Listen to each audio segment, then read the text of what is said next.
Welcome to Studio Savvy.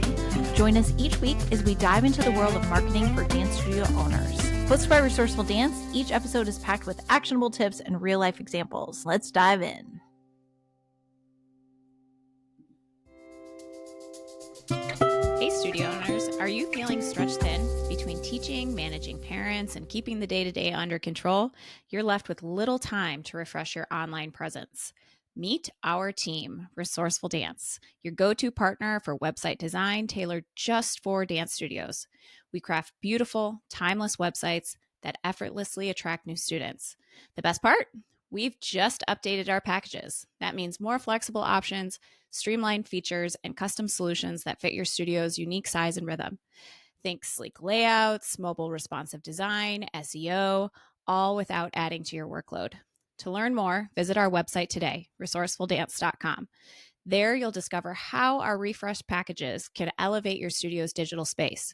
Your studio deserves a website that matches the amazing programs you offer. So head over to resourcefuldance.com and see what's new. Your next season could be your best yet.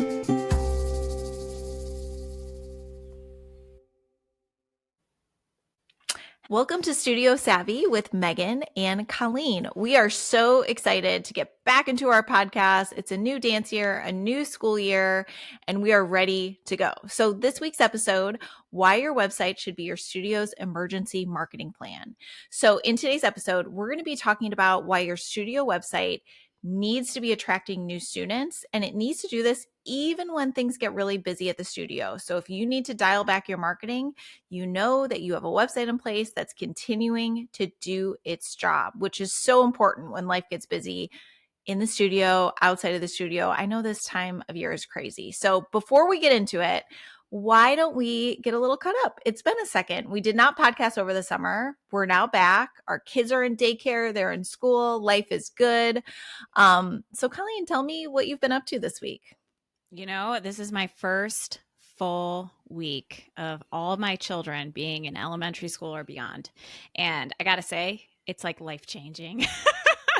Okay, yes, I was definitely very, very sad to see my kindergartner go off on the bus. I cried, of course. I cried like all summer, to be honest, about it. But now I'm like 4 days in and I feel like a new woman.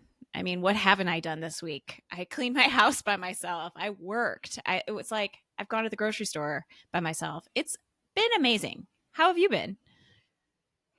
I've been good. I mean, similar. My kids I have a 12-year-old, a 10-year-old, and then I have a 3-year-old. So I've got a younger one.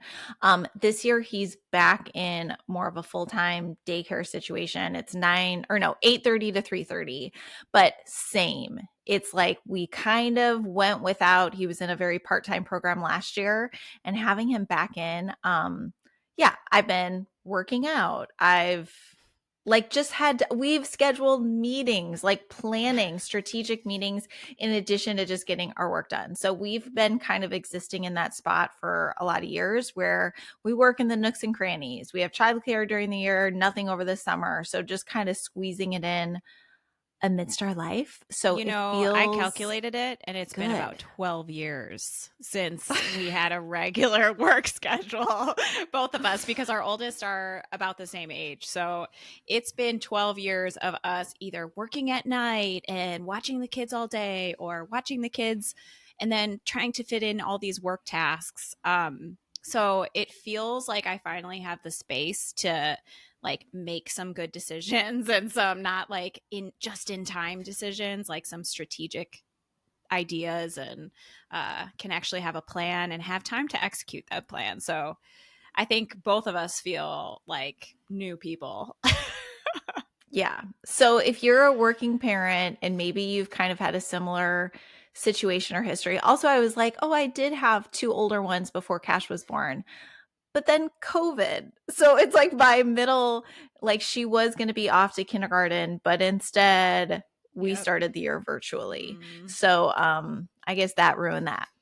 But no, it feels great. So yeah, if you're someone that's maybe in a similar situation or you're not there yet, it's a season, you'll get there, but know that when you do, it feels good. It is sweet. It is sweet. It is sweet.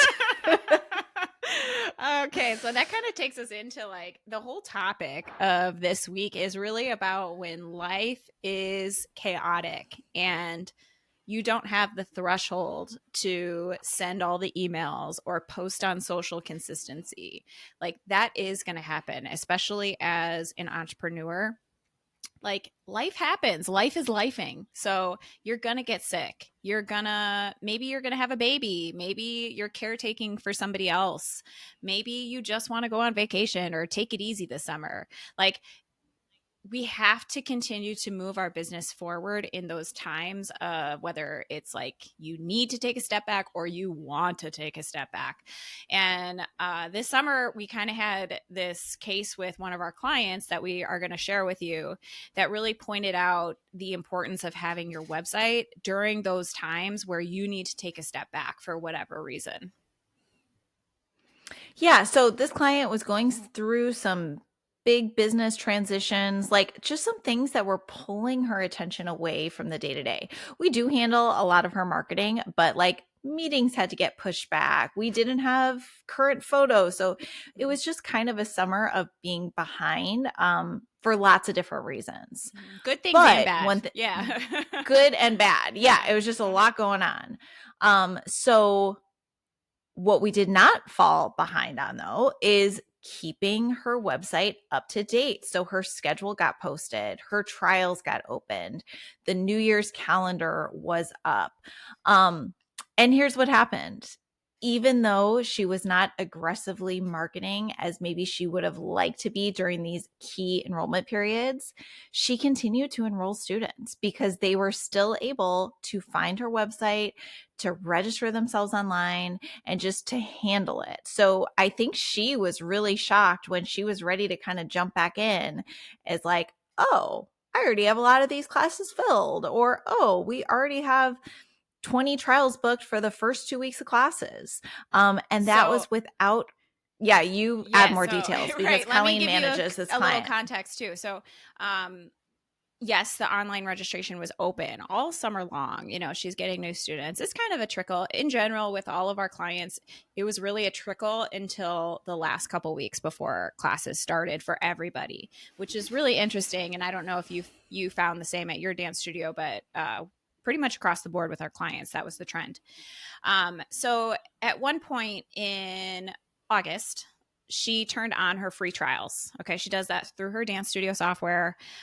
She just like, it's a click of a button. And then it pops up on her website that along with the register option for each class, there's also a trial option for each class. She turns it on, literally doesn't tell anybody about it. Okay. Like she didn't even tell me that it was on. Okay. So like, I just like continued on my merry way. After I had my meeting, I checked her enrollments. She had 5 schedules trialed within the 3 days.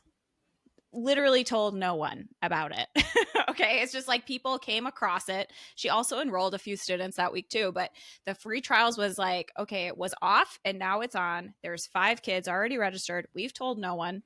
And then in the next week and a half before her classes actually started, that's when we layered on the marketing. Okay. So then we started telling people that free trials are open. I emailed out a newsletter and I posted on social about it. Just that newsletter, social post. She had over 20 scheduled free trials for that first week, plus all the people that actually enrolled for classes without that free trial option. Okay. So it's just kind of a testament to say that like how important that website is. And it continued to do its job. And then the marketing is layered on top to boost those efforts so that you can increase it even more.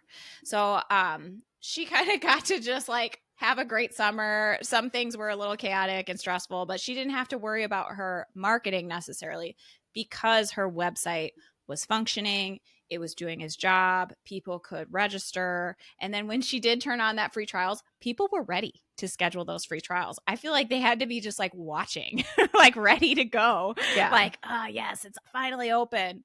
And that's what you want. That's what you need in times of stress is you need that website to kind of have your back. Exactly.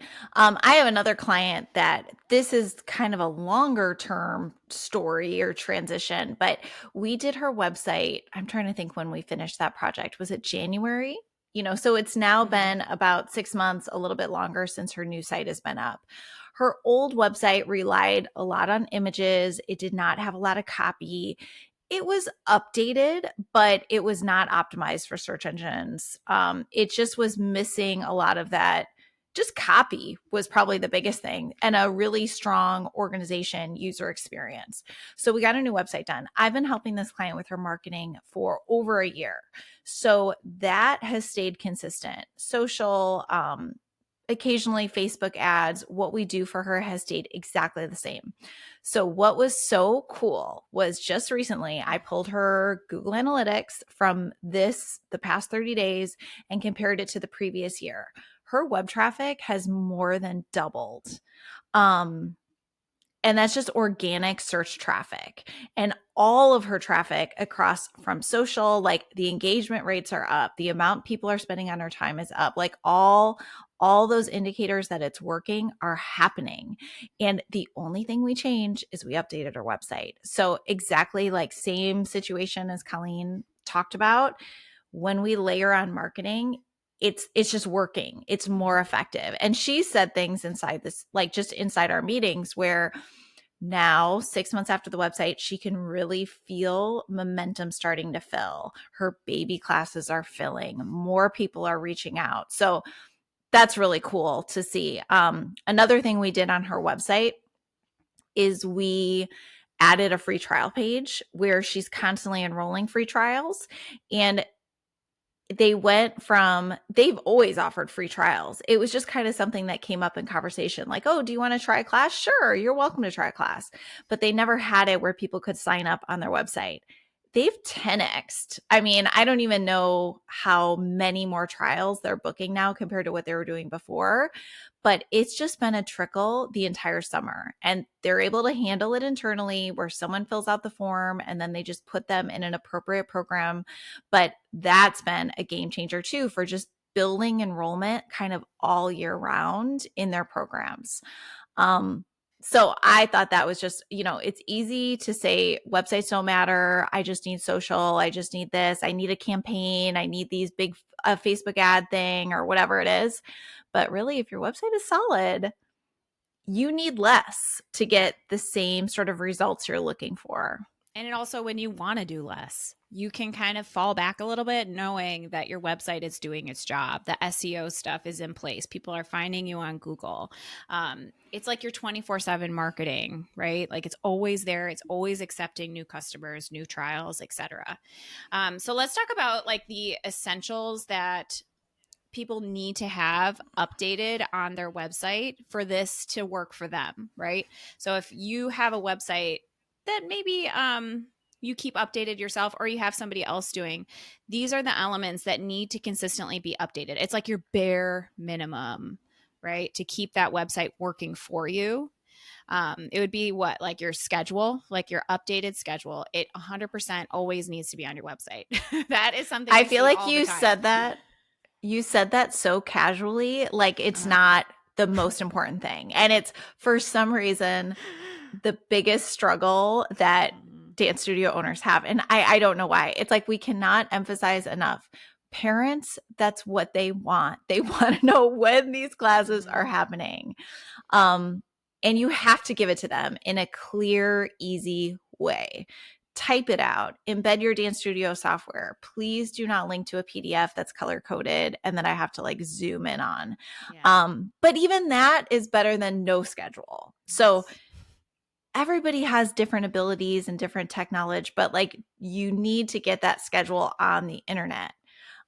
So find a way to make it happen, pay someone to make it happen. Yeah, it's really like a non-negotiable. Like just period, point blank. We can't stress that enough. If you take one thing away today from this episode is please keep your schedule updated on your website.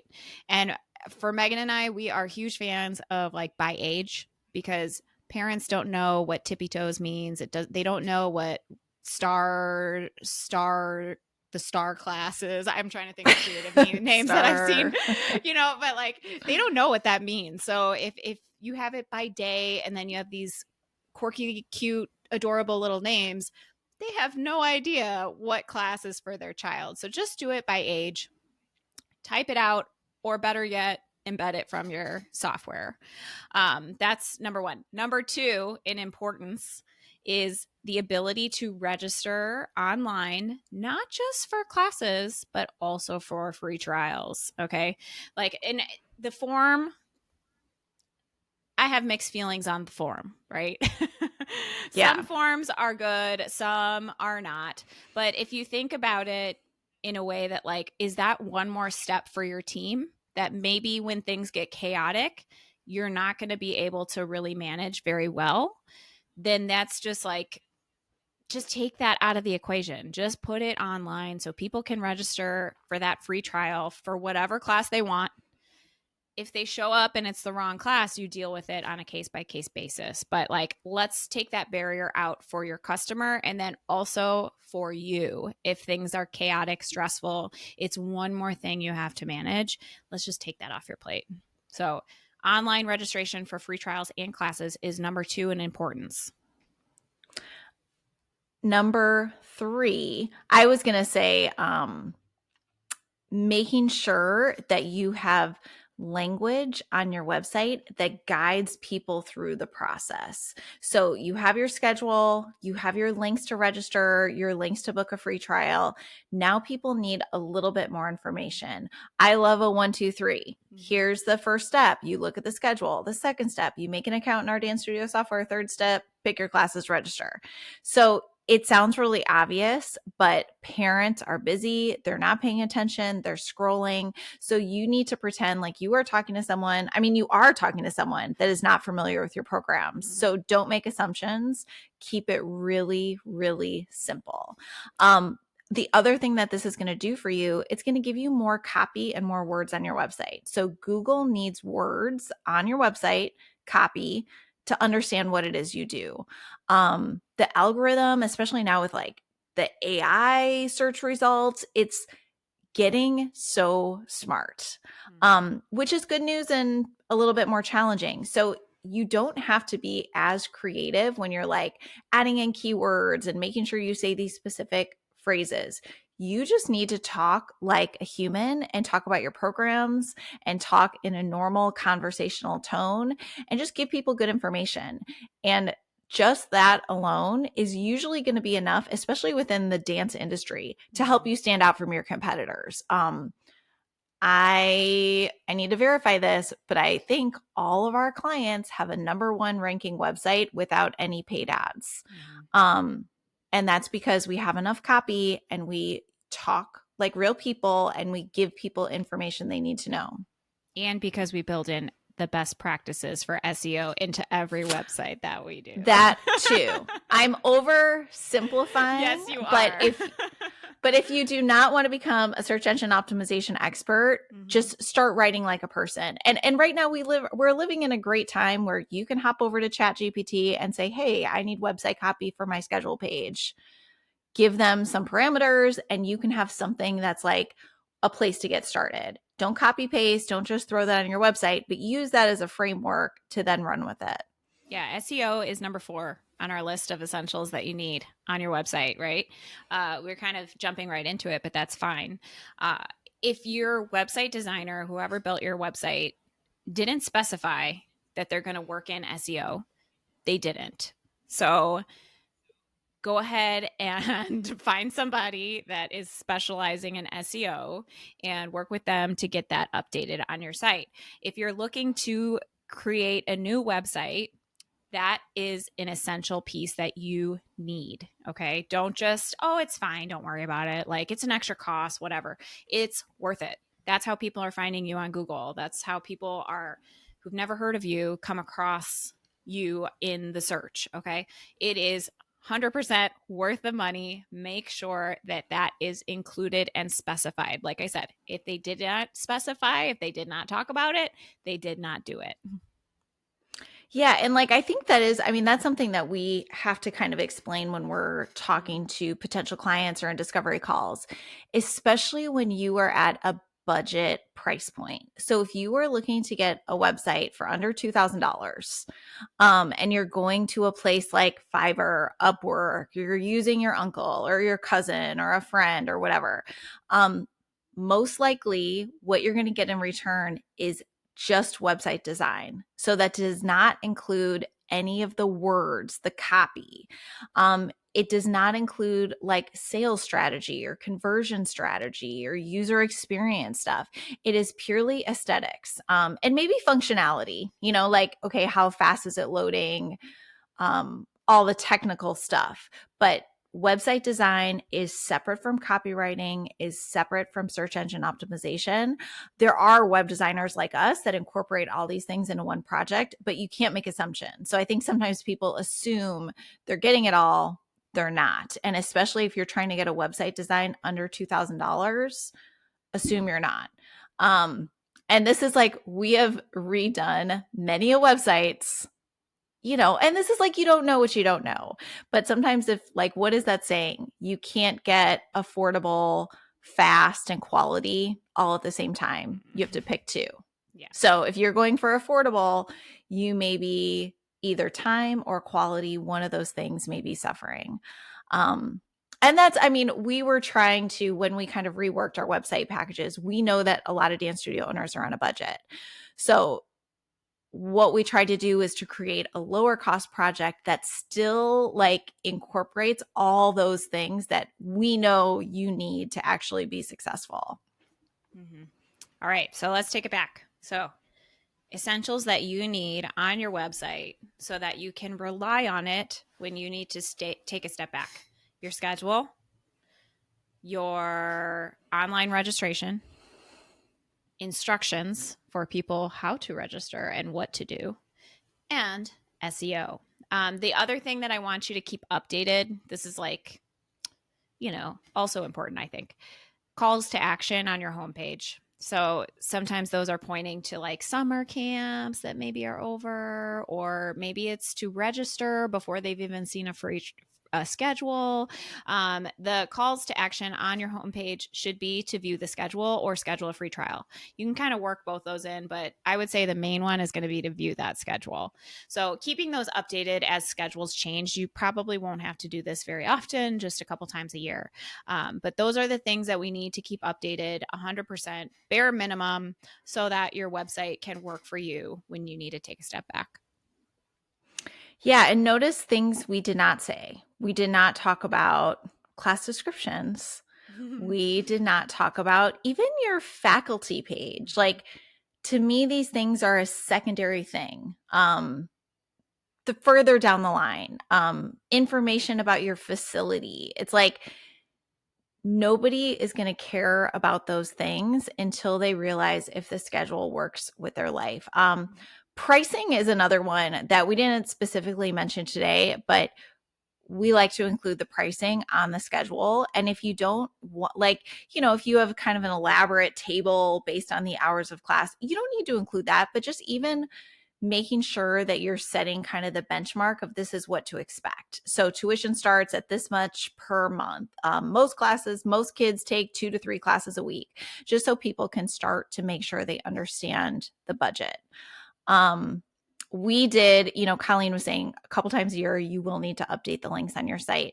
We did a copywriting project recently, and this particular client was really worried about any language we used that wasn't evergreen.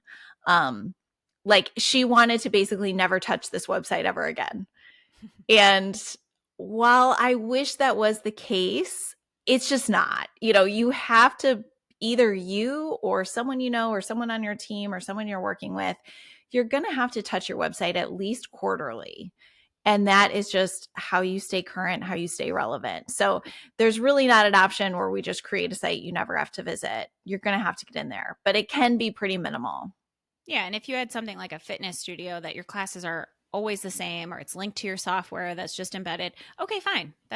You don't really have to, you can set it, forget it, at least like for a while. But even that, you want to check in every 6 months. It's when you stop checking in that suddenly you look after like 3 years and you're like, oh my gosh, like what have I done? This is so old, right? Like you got to be checking in regularly just to make sure that like you don't miss anything, because you don't want to give customers wrong information or outdated information. You want them to know exactly what they're getting before they sign up. Yeah, Megan and and no I, shame either, no, because Colleen, I mean, we now have a website that is yeah. beautiful and has great photos, but we still find pages on our site where we're like, when did we decide to do this? We're not even offering this anymore. Like, so it happens to the best of us. Mm-hmm. But yeah, don't hide, log in, see what's in there. Yeah, and I want to mention too that your website is one piece of the puzzle. When things get chaotic, there's so many other strategies that Megan and I have implemented in our own life that we've needed. Both of us have had 3 kids. Megan has moved like 5 times. I've moved like at least twice since we opened this business. We both took maternity leaves with this business and then also when we ran a studio. So we have really thought out how to continue to run our business when we need to take a step back.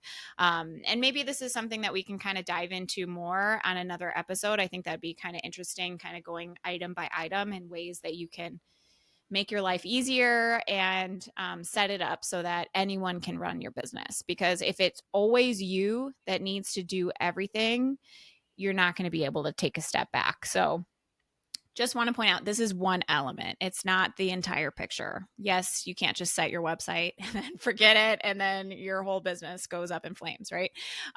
Because that's not how it works. But maybe we'll do more episodes in the future that cover other elements of your business, like how to manage teachers, how to continue your marketing or work ahead, all that good stuff. Yeah, I mean, as an entrepreneur, like something we're really passionate about is helping people build sustainable businesses. And I think if you have really this tight idea about what it should always look like, it's just going to be hard to maintain that long term. So yeah, I love that, Colleen. We should circle back to that. Mm-hmm. Okay, before we wrap up, Colleen, I want to know one thing you're excited about this fall. Oh my Like, what's on your gosh. fall bucket list? You know, being in Minnesota, we have beautiful fall colors. Like just the change of the season. And sometimes we get a really quick fall. It's like a day before it's winter. It's like summer, one day of fall, winter.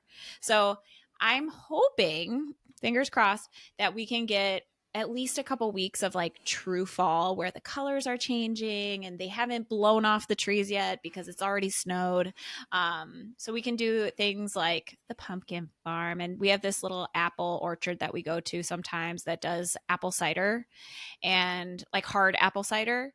And then you can order like apple tastings, and they have fresh donuts every day, and it's like the best place, and turkeys are running around wild, and it's like so fun. So I'm hoping to do that. What about you?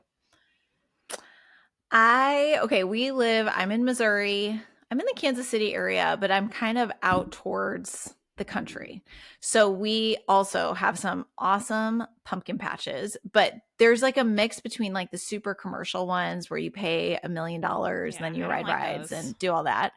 And then there's some off the grid spots where it's like, here's a here's a pile of pumpkins and like a corn maze, and so I am excited. Last year, I think we went to 4 different pumpkin patches. It was like every weekend we were out Wow. discovering a new one. But some of them are so easy. You just pull up and grab your cider and go.